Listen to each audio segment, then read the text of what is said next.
প্রতিটা বাবা মায়ের কাছে একটি সন্তান তাদের জীবনের অমূল্য সম্পদ এবং আল্লাহর দেওয়া শ্রেষ্ঠ উপহার। হে ভিউয়ার্স, আসসালামু আলাইকুম। আজকে চলে যাচ্ছে আত্রায় অনেকগুলো কাজ হাতে নিয়ে। এই যে আত্রায় চলে আসছি, এসে আমাদের গাড়ির তেল শেষ হয়ে গিয়েছে, তো গাড়িতে তেল উঠিয়ে নিলাম। সেখান থেকে আত্রাই থানা পার হয়ে সোজা চলে যাচ্ছি আত্রাই উপজেলা স্বাস্থ্য কমপ্লেক্সে। ফার্স্টে আমার মেয়ে অথয়ের পেট ব্যথা করতেছে, এই জন্যে ইমার্জেন্সিতে দেখাবো। তো দেখানো শেষে ডক্টর প্রেসক্রিপশন করে দিয়েছে, সেইটা নিয়ে বাইরে থেকে ওষুধ কিনবো।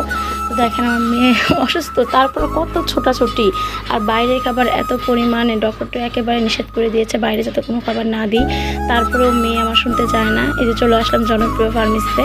এখান থেকে অসুখ হয়ে যে কোনো ওষুধ আমরা নিয়ে থাকি এবং আমাদের ওষুধ এখান থেকে নেওয়া হয়। তো চলে আসলাম সাহেবগঞ্জে এসে এই সেকেন্ড কাজ হচ্ছে, আমার গলায় কাটা বিঁধেছে লাস্ট 15 দিন। তো কাটার কোনো ব্যথা নাই, আমি বুঝতেও পারিনি, জাস্ট ফিল করতেছিলাম যে কিছু একটা বিঁধে আছে। তো এটা ডাক্তারের কাছে আসা। চলে আসলাম সেলিম ভাইয়ের কাছে, কেয়ার হোমিও ফার্মেসি। এসে ভাইয়াকে বললাম কাটা বিঁধেছে। তো ভাইয়া দেখতেছে এত বড় কাটা আমার গলায়। তো অনেক চেষ্টার পরে কাটাটা উঠে আসছে, আমি তো দেখে অবাক। সেখান থেকে পাখির কিছু খাবার নিলাম, পাখির খাবার নিয়ে চলে যাচ্ছি সোজা মধুবন্যয় আমাদের আমার বাবা বাসায়। তো এসে আমি পাখিগুলোকে দেখে আবার সোজা চলে যাচ্ছি বেইলি ব্রিজ চলে আসছি। এখানে এসেই আমার ফোনের গ্লাস চেঞ্জ করব, কিছুদিন থেকে ভাবতেছি, তো হয় না। তো গ্লাস চেঞ্জ করে চলে আসছে অথই ফ্যাশন হাউস আমাদের দোকানে। তো সেখান থেকে গরমের কিছু জিনিসপত্র নিলাম, আমার মেয়ের কিছু ছোট জামা, গেঞ্জি, পেন, আর আমার হাজব্যান্ডও দুটো গেঞ্জি নিয়েছে। আমাকে দেখাতেছে কোনটা পছন্দ, আসলে ও জানায়, আমাকে বলে নেয় যে আমার পছন্দ কোনটা। আসলে এরকমই হওয়া উচিত, হাজব্যান্ড ওয়াইফ একে অন্যর পছন্দের গুরুত্ব দেওয়া দরকার, সেটা আমাদের মধ্যে আলহামদুলিল্লাহ আছে।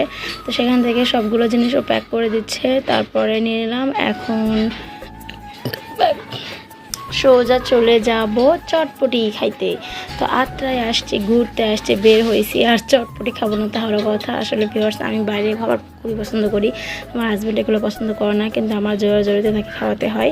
যে এসে এই সবগুলো নিয়েছি।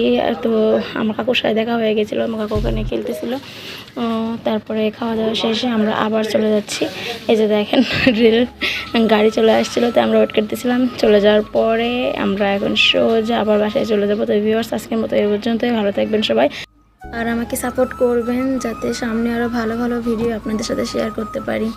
আল্লাহ হাফেজ।